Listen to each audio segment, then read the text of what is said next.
man jalasal akhyar, barang siapa orang yang duduk dengan orang-orang yang baik, Allah akan menanamkan keazaman kepada orang itu untuk cenderung kepada kebaikan.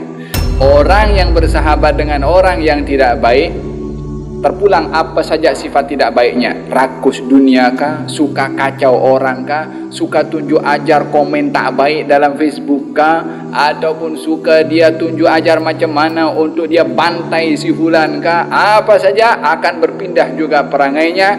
Ini namanya al-amrad al-mu'diyah, penyakit-penyakit perangai yang menular.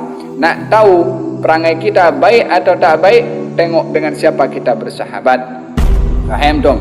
Oleh hadza baginda Rasulullah sallallahu alaihi wasallam ketika duduk dengan beberapa orang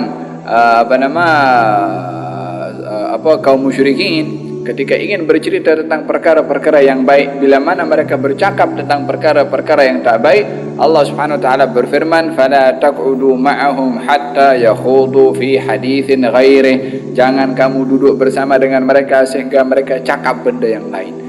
Selagi dalam percakapan itu adalah benda-benda yang tak elok, kamu jangan duduk dengan mereka. Demikian kata Allah Subhanahu wa taala kepada Rasulullah sallallahu alaihi wasallam. Zaman kita sekarang adalah perbincangan itu, kalau tidak ada perkara-perkara memburukkan kepada orang lain, macam tak sedap, mesti kita akan cakap pasal hal orang.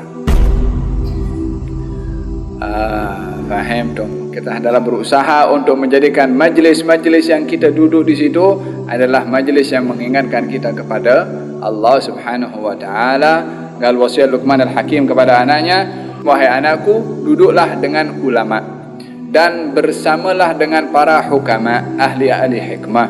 Sesungguhnya Allah akan menghidupkan hati seseorang dengan cahaya ilmu, seperti mana Allah Subhanahu wa taala akan menghidupkan bumi ini dengan turunnya hujan." Kita selalu diperdengarkan tentang satu hadis Nabi SAW berkenaan dengan orang yang duduk dengan orang yang baik. Orang duduk dengan orang yang baik.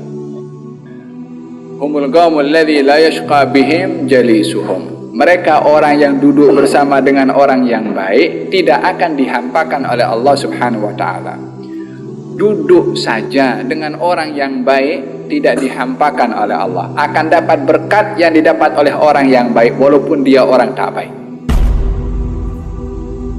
Ini hadis Nabi sallallahu alaihi wasallam yang tidak bercakap kecuali wahyu dari Allah Subhanahu wa taala, yang tidak bercakap kecuali benar, dan tidak ada yang lebih benar perkataan manusia lebih benar daripada Rasulullah yang menuntut percakapan yang benar ini mempercayai daripada kita, kepercayaan kita kepada percakapan Rasulullah sallallahu alaihi wasallam. Di hadis tadi dikatakan malaikat itu kembali kepada Allah, ditanya oleh Allah, "Bagaimana kamu tinggalkan hambaku?" Dijawab, "Mereka sedang berzikir kepadamu wahai Allah." Kemudian Allah berfirman, "Wahai malaikat, semua yang duduk tu dalam majlis zikir, majlis ilmu, aku ampunkan semuanya." Malaikat berkata, "Ya Allah, di situ ada orang datang ke majlis itu, majlis baik, majlis ilmu, majlis zikir. Dia orang ini banyak dosa. Datang ke majlis bukan karena nak hadir majlis saja, kot mungkin tengok ramai-ramai ke, atau yakni walhasil datang ke majlis bukan kerana untuk hadir majlis. Apa sebabnya? Allahu alam. Sebab dunia ke, sebab nak jumpa dengan orang ke, sebab fudul ke, nak tengok apa dalam tempat itu ke, walhasil sebabnya bukan lillahi ta'ala, bukan kerana Allah Subhanahu wa taala. Datang bukan sebab majlis. Adakah diampunkan juga wahai Allah seperti mana yang lain datang kerana majlis? Allah menjawab, "Walahu qad ghafartu." Dia pun ku ampunkan. Pasal apa diampunkan ya Allah? Humul qaumul ladzi la yashqa bihim jalisuhum. Sebab mereka orang-orang yang ku ampunkan tu, mereka yang duduk, yang hadir kerana untuk majlis itu adalah orang-orang yang tak akan binasa, yang tak akan hina, yang tak akan hampa orang lain duduk dengan mereka walaupun niatnya tak baik. Ini duduknya saja, apalagi bersahabat, apalagi dia akrab.